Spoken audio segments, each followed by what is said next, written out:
Will your Valentine's Day be ruined by storms?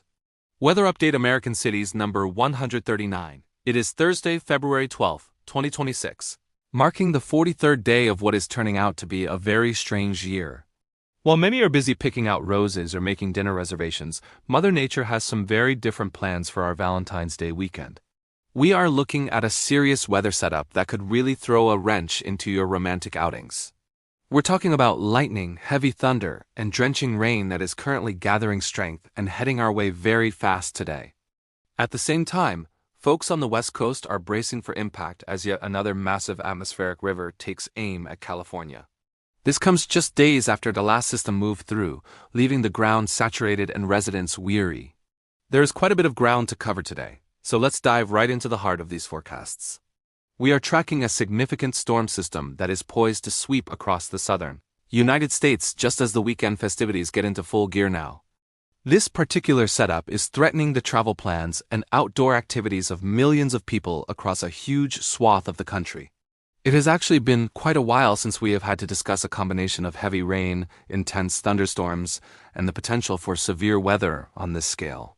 It is time to shake off the rust and remember what it is like to deal with active spring-like patterns in the middle of February. A low-pressure system is already spinning off the southwest coast. As we head into tomorrow, that system is going to start slinging incredible amounts of moisture and atmospheric energy straight into Texas and up through the mid-Mississippi River Valley. Eventually, this energy will spill into the deep south, creating a multi-day window where severe weather will be a genuine concern. Now, I do not think we are looking at a massive, historic outbreak, but we should definitely prepare for large hail, damaging wind gusts, and potentially some isolated tornadoes. While the wind and hail are scary, the most consistent threat from this system is likely going to be the sheer volume of rain coupled with unseasonable warmth. This storm is acting like a giant pump, drawing warm air up from the Gulf and keeping temperatures surprisingly high for this time of year. However, once the system passes, we will see a brief dip in temperatures before things warm right back up again. It is a wild ride, especially when you look at the big picture across the entire West. If you look out toward the Pacific, you can see a massive, swirling low-pressure beast getting ready to slam into the California coastline. This is our next atmospheric river, and it is coming in hot on the heels of the previous one. Meanwhile, the official outlook for Friday into Saturday shows a marginal risk of severe weather stretching from Fort Stockton all the way past Abilene and up toward Oklahoma City. Even though it is just a marginal risk, people are already getting very prepared. In fact, professional storm chasers are already making the trek down to the middle of nowhere in Texas just to catch a glimpse of these storms. It has been such a quiet stretch lately that any hint of convective activity is drawing a crowd. You should be ready for some isolated issues with hail and gusty winds in those areas tomorrow. While the tornado threat remains relatively low for Friday, it does start to creep up a little bit more as we transition into Saturday and then finally Sunday. Even with that slight increase, the main headline for the southern states remains the heavy rainfall. We have a marginal risk zone extending from Oklahoma City down to Shreveport, Baton Rouge, and over toward Houston, San Antonio, and Austin. Interestingly enough, the risk map for Valentine's Day almost looks like a giant heart, which is a bit of dark humor from the atmosphere. If you happen to be a person who loves the rain, then this is definitely the weekend you have been waiting for today. We are expecting a significant soaking across Oklahoma, Kansas, Missouri, Arkansas, and Louisiana. Many areas are likely to pick up anywhere from 2 to 4 inches of rain over the next few days. There might even be a few isolated spots that end up seeing more than 5 inches before the week is out. Most of this liquid is going to fall in a very short window, so keep a close eye on those local drainage systems and low-lying roads. The greens, blues, and purples on the map tell the whole story. Switching our focus back to the West Coast, the situation is equally intense. California has a very brief breather today and into part of tomorrow, but as the weekend arrives, a deep upper-level trough is going to swing toward the coast. This is going to set the stage for renewed flooding concerns and some absolutely massive mountain snow totals. We are looking at another system that is going to dump a boatload of the white stuff on the peaks, with some areas seeing a couple more feet easily. In fact, some of the highest peaks could see between 3 and 4 feet of fresh powder by the time this is over. We might even see snow levels dropping a bit lower than the last storm, which would bring winter conditions to even more people. Down in the valleys, however, it is all about the rain. This is going to create a high risk for flooding, with the peak intensity likely hitting between Sunday and Tuesday. Monday and Tuesday look particularly rough for our friends out in the west today. The onset of this Pacific moisture will begin over the weekend, but it really becomes an early week event for most of California, Oregon, and Washington. One of my biggest concerns involves the burn scars in Southern California. Any heavy burst of rain on Monday could easily trigger dangerous debris flows or mudslides, which is something we have to watch with extreme caution.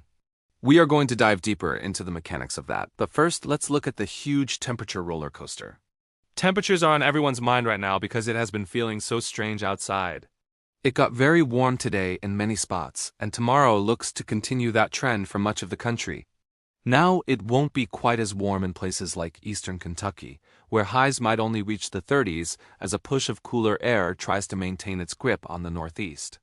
In fact, places like New York, Vermont, and Maine might not even see the thermometer crack 20 degrees at all tomorrow. Despite that stubborn cold in the northeast, there is a much larger wave of warm air on the horizon. The same storm system causing trouble in Oklahoma is going to pull a cold front through the south initially. But look at what happens by next Tuesday and Wednesday. We are expecting a secondary resurgence of warmth that will affect everyone from Texas up to South Dakota and across the Midwest. States like Iowa, Illinois, Indiana, and Ohio are going to feel like spring has arrived early again. By Wednesday, February 18th, we are going to see a massive corridor of warmth. Imagine highs in the 60s for Raleigh and Nashville, while Memphis hits the low 70s. Dallas could see 77 degrees, and parts of southern Texas might even flirt with the 80s or 90s. It is going to be a fantastic day for the vast majority of the lower 48 states. People will be out in t-shirts, enjoying the sun and wondering if winter has finally decided to call it quits for good. Of course, it is still going to be freezing in Bismarck and Minneapolis, and our friends up in Canada are definitely not feeling the heat yet. Unless you are in the southwestern portions of Ontario near Detroit, you are likely stuck in the deep freeze. But for that warm air corridor in the States, we are all about to get very spoiled. I want to give you a serious warning, though. Do not be fooled by this. This is what we call a false spring, and it is a classic trap at this time of the year. I am telling you right now, do not pack away those heavy coats just yet. I firmly believe that another massive cold blast is lurking just around the corner, and I am betting that we are not done with the snow. You can share this on social media or clip this video. I do not mind. I am officially predicting that a major snowstorm is still going to hit the United States before this year is through. Even the long-range outlooks are trying to trick us with these above-average temperature maps here. While it is true that places like Rapid City, Santa Fe, and Jacksonville will likely see those warmer tong over the next 10 days, remember the old saying, what goes up must come down. It is the period immediately following this warm spell that has me concerned. There is just too much energy coming out of the Pacific and the Gulf of Mexico for things to stay quiet. Whether it ends up being a nor'easter, an app runner, or a quick-moving clipper, another big winter storm is coming for us all. One reason I am so confident in this return to winter is the massive reservoir of cold air currently sitting over Canada. We have seen wind chills in Alaska recently plummet to 70 degrees below zero. That is extreme, even for the Arctic regions. Whenever you have that much frigid air locked up to the north, it eventually finds a way to spill south into the lower 48. We might not see 70 below, but the contrast between that air and our current warmth is a recipe for weather. So please enjoy the warmth while you have it, but keep in mind that February is famous for pulling the rug out from under us. Winter is almost certainly not finished with its business.